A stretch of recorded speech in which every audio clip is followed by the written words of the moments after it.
extra, read all about it. Get your copies while they last. Stop the presses. And now for something completely different.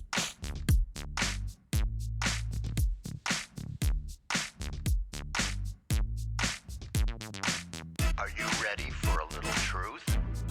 Are we not entertained? Wisdom is the proper use of knowledge and experience. There are no safe spaces here. The truth shall make you free.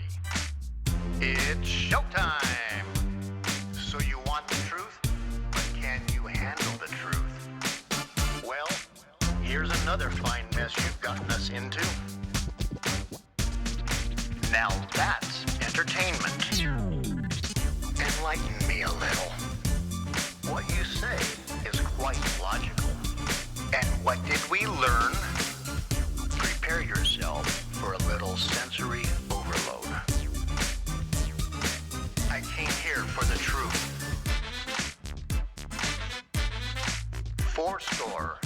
7 years ago. Stand by to roll show intro. Roll show intro in 3, 2, 1, go. This is the Craig L. Hayes Show. Hello, America, family, friends, and listeners all around this planet we call home. This is the Craig L. Hayes Show. I am Craig L. Hayes, and we're going to dive into a couple of things today. The first part of this show is going to be, or I should say this show, is going to be based on a couple of things that I've been watching float around the media over the weekend.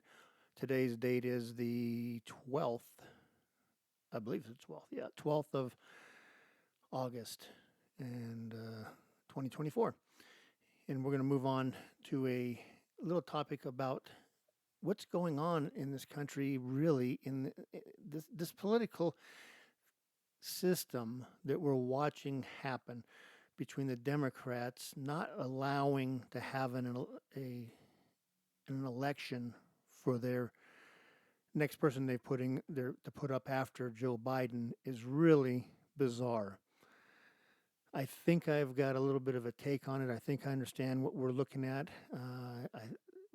The next episode or next show, I think I'm going to talk more about it. But today, I just want to hit real quick on a couple little topics. I guess over the weekend, Donald Trump has agreed to go in and have 3 debates. And the dates are, I even wrote them down so I'd remember them. The first one would be on September 4th, then September 10th, then September 25th. The first one is going to be on the 4th, and that's going to be on Fox News. As of today being Monday, after all of this news, the Harris campaign has not agreed to any of the debates yet. So they were saying in her campaign that Donald Trump is afraid to debate a person who's probably the dumbest vice president since Joe Biden, and someone who wants to replace Joe Biden, the dumbest president we've ever had, with someone even dumber in Kamala Harris. And their logic is, we're not going to have a debate, really. We're just going to say Donald Trump doesn't want one because he's afraid to debate such a great attorney general and such a great prosecutor and all these things that they're trying to make out that she has never been. So, Donald Trump, I think, just threw a big old monkey wrench into that whole thing by saying, hey, I want to do 3 debates. Let's do one on the 4th, let's do one on the 10th and the 24th. Reason being, we want to have this debate before everybody starts voting in early voting at the end of September, early October. which is the last thing that they want to do. The last thing the Harris campaign wants to do is get her on a one-on-one with Donald Trump, because I don't see her being able to stand up to anything that he can throw at her. So I think they're going to try to figure out a way to say they refuse to debate someone who's a convicted felon, somebody who isn't a serious candidate, somebody who is not really even supposed to be in the race for some oddball reason. Let's be very clear about this. The Harris campaign is afraid to let her go in the ring with Donald Trump. Politics is a knockdown, drag-out fight that takes no prisoners. She is an ideologue, a true believer in Marxism, and a true believer in destroying this nation and turning it into some other kind of China or Soviet Union or something like that. She will be easy to mop the floor with in a debate. So it's not Donald Trump that's afraid. It's this woman is afraid to be in the ring with him. I think Hillary Clinton did a better job in her debate with Donald Trump. She at least had some intelligence and some forethought, and she knew how to take and debate a bit. And she gave Donald Trump a little bit of a run for his money. Kamala Harris doesn't have any of that, and nobody even likes her. This whole thing that she's gone from being the most disliked vice president, the most disliked person in the Democrat Party, the most heinous person that's ever come into the Democrat Party, and only got herself into the vice presidency because she is I don't know what she's calling herself this week. She was an Indian years ago, from India ancestry, and now she's black. I don't really care. I could give a damn about any of this stuff. Color means nothing. What's between your ears and what your belief system is what means something to me. And she doesn't have any of that other than her ideology of evil and Marxism. Hillary Clinton, though like her, was very intelligent and knew how to play the game. So I hope she stays scared and she keeps hiding in the basement just like Joe Biden did in 2020. Never could get an interview, never could get anything to happen. I hope she stays in the bunker also, and stays afraid, because she is afraid to answer questions. Donald Trump sat there for an hour answering everybody's question on the planet. Anybody, most of them who didn't like him, who still don't like him. He sat there for an hour in a press conference. Has she done that yet? No. Donald Trump went on CNN on the first debate and let Joe Biden pick the rules, pick the place, pick the time, pick everything, and destroyed that senile old man. Even with people helping him at the moderator's table.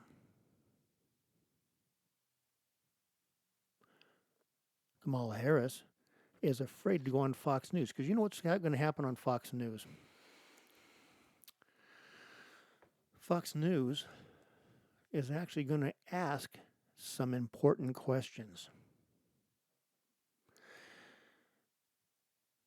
Fox News people are going to say, you've been the vice president for 3.5 years. You've been put in charge of the border. You've been put in charge of AI. You've been at the back, and you have voted, broke the tie in the Senate on several key pieces of legislation that threw trillions of dollars into the economy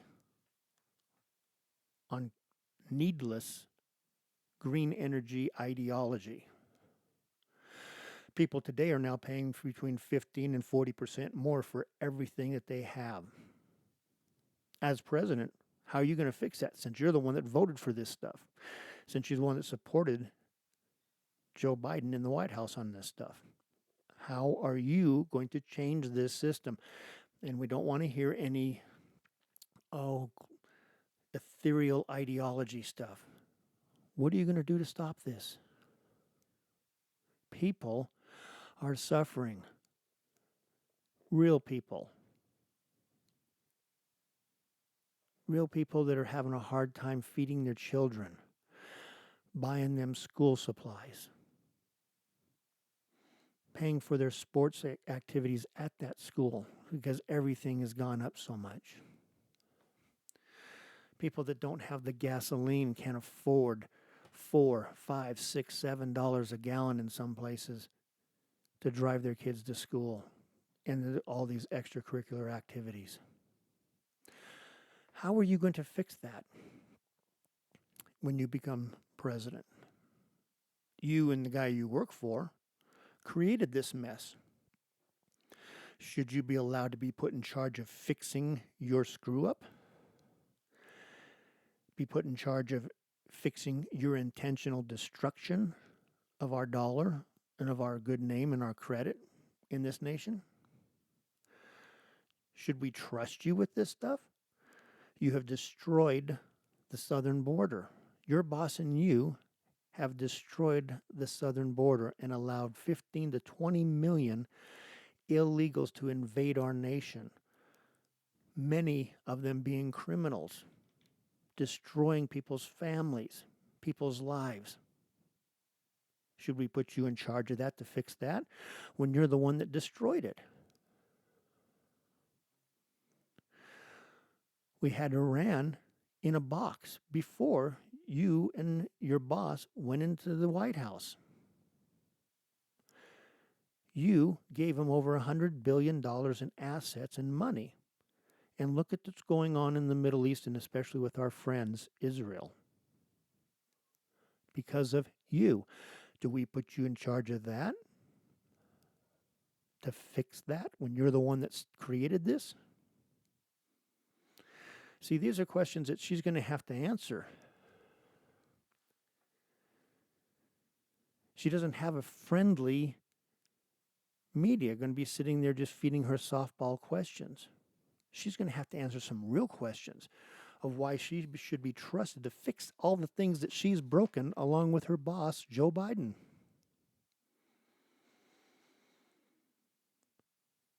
So, how do we fix these things? She'll have no real answer other than that hideous cackle that she has. Ugh, what a horrible person. But, we can't leave. For us that support Donald Trump, 100% we support him.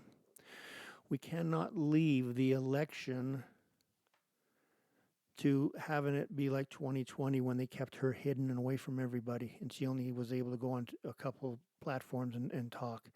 We have to make sure that we have election integrity this time. We have to make sure that the Democrats do not steal another election for president of the United States.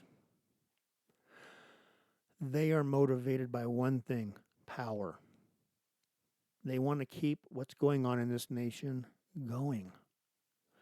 Believe it or not, they want to keep things on the path of destruction. Makes you wonder why.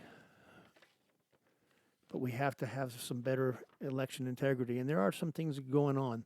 There is a couple of court cases going on around this country that I've read up on and heard about.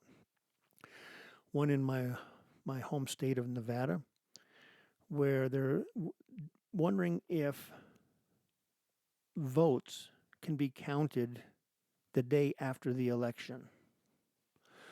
Now, a lot of people sit there and say, well, every vote should count. Yeah, I agree. Every legal vote should count. Every legal.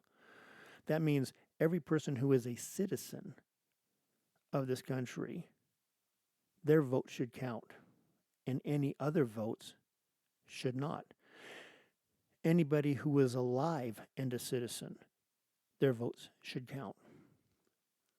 Not people who are dead and seem to continually vote in a lot of cities and states in this country. It's amazing how dead people always seem to vote Democrat. So we're going to have that court case here where the legislature set that and said, the legislature passed a law back a couple of years ago when Steve Sisolak, one of the most disgusting human beings on the planet, a true Biden Kool-Aid drinker, got his legislature to agree that they're going to do drop boxes again all over the state. They're going to do whatever they can to win this election, just like they did in 2020. It didn't work out for him in 2022 because he was beaten by a Republican, because people had had enough of this guy. Unlike the people of Minnesota that still seem to love and adore this Tim Walz. See, there are a couple of states that seem to have a little bit more IQ, a little bit more determination not to have the destruction of their state be accomplished at the hands of the Democrat Party. So, the other thing is going to be, on one of these court cases, is vote harvesting legal?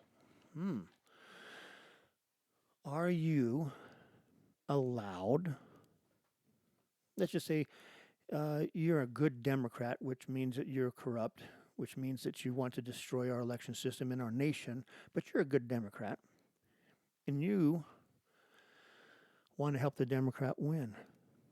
So what you do is you go become a harvester, and you go collect votes from people who aren't able to make it to the collection box or down to the election office.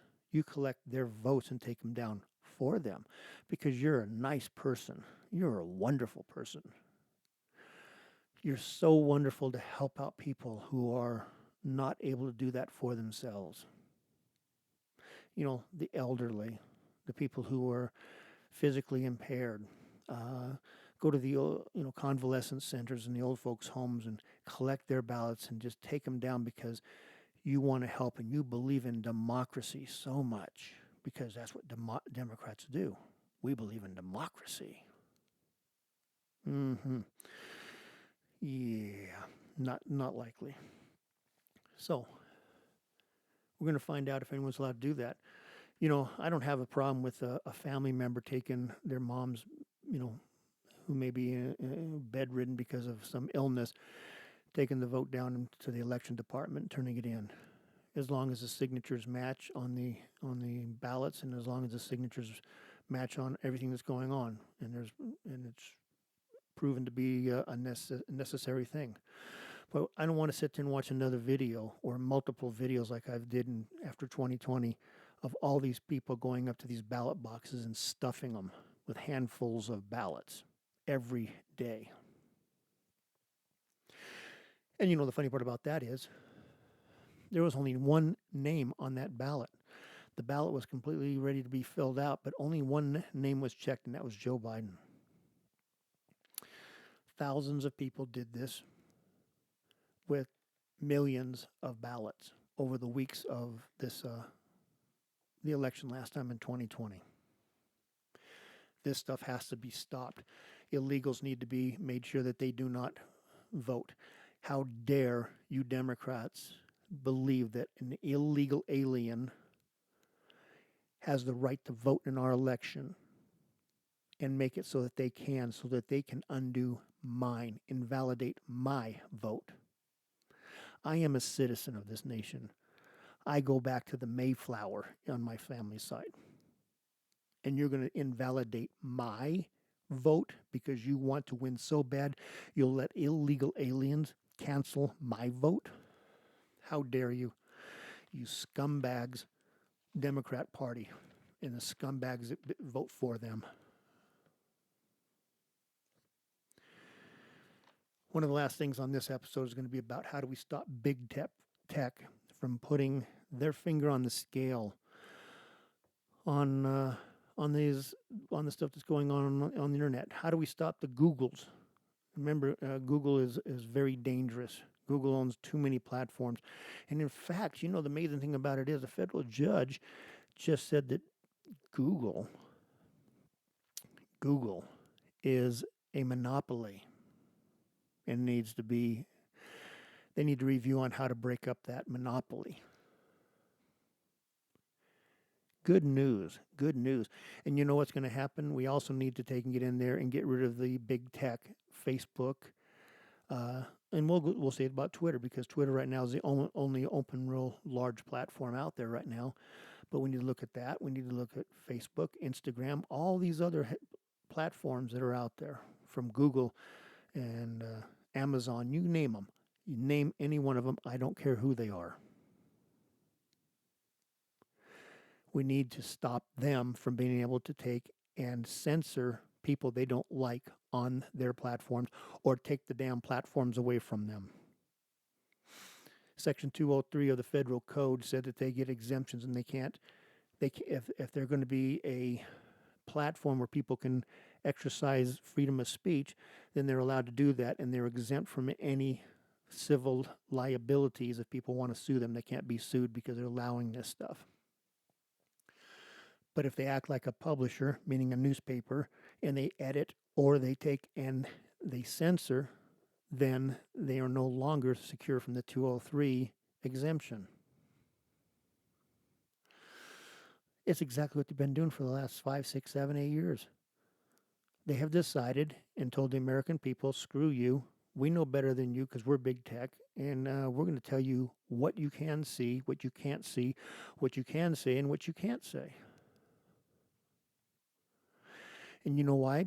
Because the White House under Joe Biden is telling us exactly what they want to do, what kind of information that they want to allow out there, and we're going along with it. And if you don't think that's what's happening, then you're even more stupid and don't belong voting. Or keep voting Democrat. Just proves my point. So, how do we stop it? Well, a good step has already started with the Google losing in federal court and being told they're a monopoly, and some stuff is going to happen on that one. It's going to be like the old days of Chevron Oil back in the early 1900s, when Chevron got busted up into 34 companies because they had too much control over one segment of the nation's economy. Well, something like that will probably happen, and it didn't exactly end up being bad for Chevron either. Standard Oil is that what it was called at the time. It ended up making the Rockefellers more money than they knew what to do with. They become so much richer because they sat on the boards of all 34 companies that it was broken into, and they made money from all 34 companies. So, but at least they didn't have the total control they did over the market with one company. This is what needs to happen with Google, and make sure that they don't get a stranglehold on the market like they've had, and block out competition, because competition will clean out a lot of this problem, because competition will end their abilities to control the narrative, end their abilities to decide what you're allowed to hear and see, because you'll be able to go so many other places and find out what's out there. The free market will work if it's allowed to, and if Congress and courts will actually let it happen.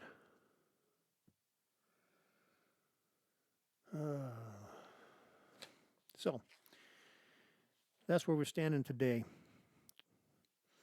In a little while, I'm going to do another episode I'm preparing for right now on the Craig L. Hayes Show. And it's going to be on what's going to happen after the election. My take on it, my thoughts, because people, some scary times are ahead for us. Regardless who gets in there, it's going to be scary times. But if one party gets in there, and if someone is dumb, as Kamala Harris gets in there, we're going to see some major problems happen in this world. Not just this nation, this world. So anyhow, that show is yet to come. I'm still writing it up. I'll get it ready and I get my cliff notes ready, and we'll do it in just a little while and get it published and out there for people to listen to. And I appreciate everybody listening to me. This is the Craig L. Hayes Show. I am Craig L. Hayes. Please listen to everything that's going on. Whenever we have something put out there, follow the whole 9 yards that you can with us. I should say me. It's me, myself, and I on this show. Anyhow, think, and please, please, please pass it on.